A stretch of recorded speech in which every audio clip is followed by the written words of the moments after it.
Flat track is America's oldest extreme sport. There's a big part of me that thinks that's part of the coolness of it, is that it's not mainstream, it's not NASCAR. I think the racing is better than any of that. It's probably the best racing in the country.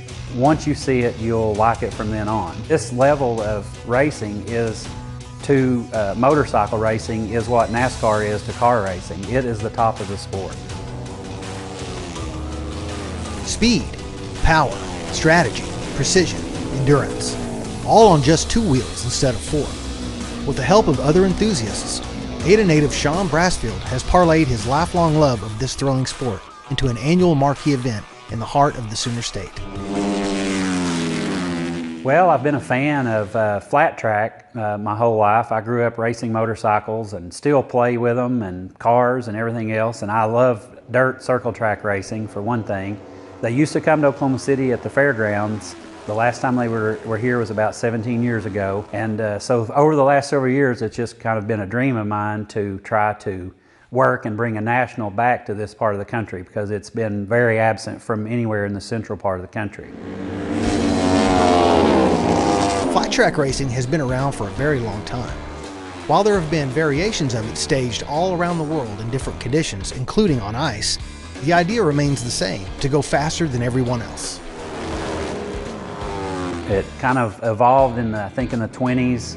Basically, flat track is an oval dirt track, hard surface, or when I say hard surface, there's varying surfaces, and their sizes range anywhere from short track up to these 1-mile venues like Remington Park is.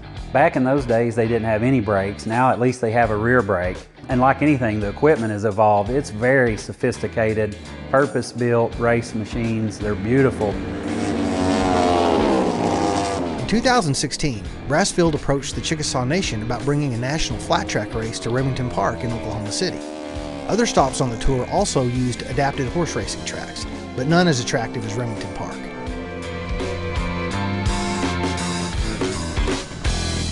The Remington facility has a lot of challenges, but it works real well. It's a beautiful facility with tons of amenities that no other track on the circuit has. Oklahoma City's surface is a little different.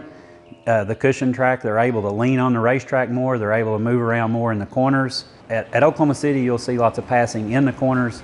Some of the harder base tracks, you don't see that as much. Of course, a horse track does not a motorcycle track make.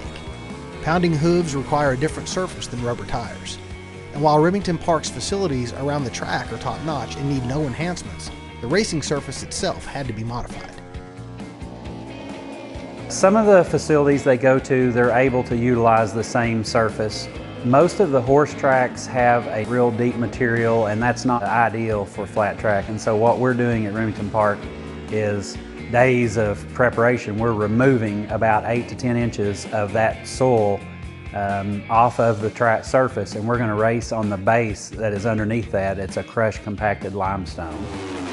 Remington Park is really cool, and all of the racers I talk to really like the surface. They like the cushion type racetrack because they can lean on it more, so it's not as treacherous.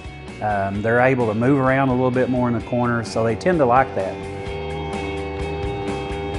The OKC Mile, as it is officially known, is one of 2 races Brassfield is responsible for on the Grand National Championship circuit. He is also gearing up for an inaugural event south of the Red River, which he also organized from his home base in Pontotoc County. AMA, or now American Flat Track, is this year about an 18-event national touring series. The Oklahoma City event is round 9, and then I've got a second event at Texas Motor Speedway on the half-mile dirt track there in Fort Worth. It's the second to the last round. The miles are much more of a chess game than the short tracks. Drafting is real key. It's a lot like NASCAR. The aero deal is very important. These guys get in line, they draft, they pull out and slingshot past. And so what you see is at the finish line, they're all laying it on the line. And so the finishes are just insane. There's a lot of head games. These guys are no different. They try to get into each other's heads during the weeks and around the events. And it's just overall, there's just a ton of variables that make it happen. But really, it probably does come down to desire and heart and drive just to get it done. Flat tracks and flat track racers come in all shapes and sizes, but the bikes have to fall into one of two categories, either twin or single cylinder engines. And make no mistake about it, each category contains its own battles for rider supremacy. There's two classes.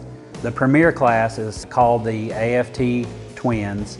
The premier class is the top level athletes, and they'll be on parallel or V-twin 750cc powered bikes. Then the second class is the kind of the feeder class, some very talented guys and gals in there. They'll be on production-based 450cc motocross bikes, basically like this KTM behind me. Of course, they're flat track trim. Their suspension is changed, flat track wheels, tires, no front brake, a lot of other things. They're purpose-built motorcycles that are designed to turn left, essentially. The machines have a lot of tunability. Obviously, they're constantly changing gearing and steering angles and other things I'm not even aware of.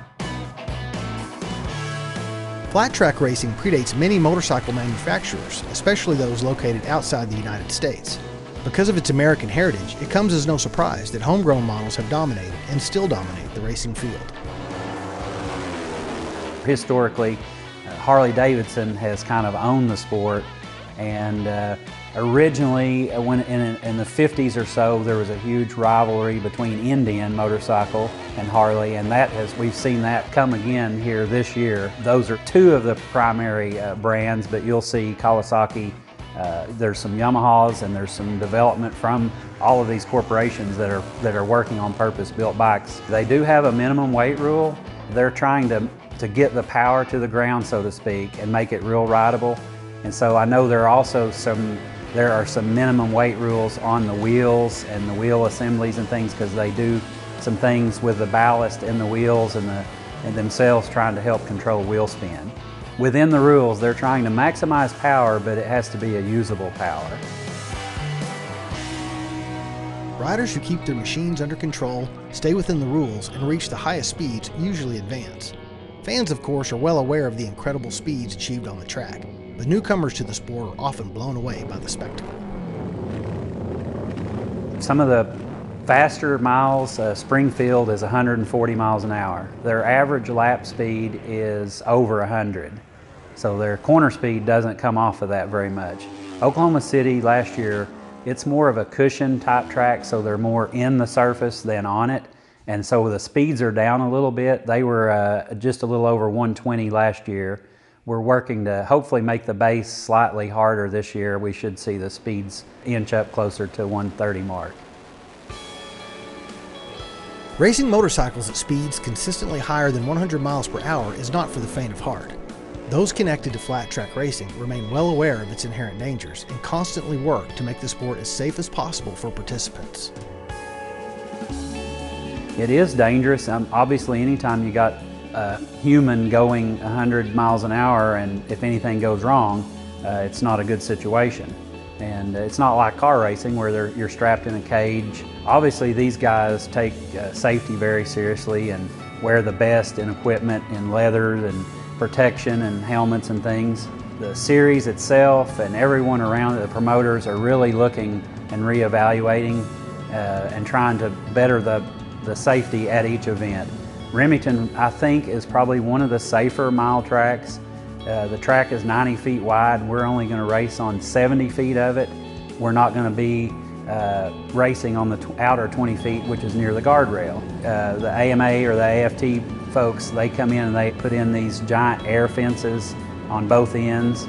And in addition to that, we have about 1,200 square bales of hay that are designed as buffers and obviously to absorb impact. Flat track racing is open to any racer with a heart for it. Obviously, there are different skill levels, but there are also different financial levels, as some racers have full sponsorships, while others scrape the bottoms of their own pockets to make it there. There are factory teams and there's privateer teams that are relying on multiple sponsors. They'll travel the entire series, and it'll go from the West Coast to the East Coast. Obviously, there's award money for each event. The purse at Oklahoma City is around $67,000. And then there's obviously points money at the end of the year in regard to their position within the series. A lot of them, the privateers, are racing out of the back of box vans, which is something you don't see in NASCAR, and they're on the same track competing against the factory Harley-Davidson, factory Indian guys. And so to see a guy that's struggling to make ends meet, but he's committed and he's a competitor and they've got their bike dialed in. I don't know the statistics, but the last 3 events, the top 3 finishes were separated by less than 0.05 of a second or something. They've been extremely close. After the dust settles in Oklahoma City and the prize money is distributed, the racers will move on to the next tour stop. Brassfield will immediately start prepping for the Fort Worth race later in the season. Just like those who twist the throttle, his work is a labor of love. It's a handful. I'm kind of a one-man band. Thankfully, my wife helps me quite a bit, and family, you know, but my dad raced motorcycles. When I was 4, I think he got me my first dirt bike, and I've had them ever since. And so I love anything 2 wheels, 4 wheels. I like going fast myself. I'm getting to the age where I can't go as fast as I once did. I've spent most of my life at a dirt track somewhere every weekend, literally.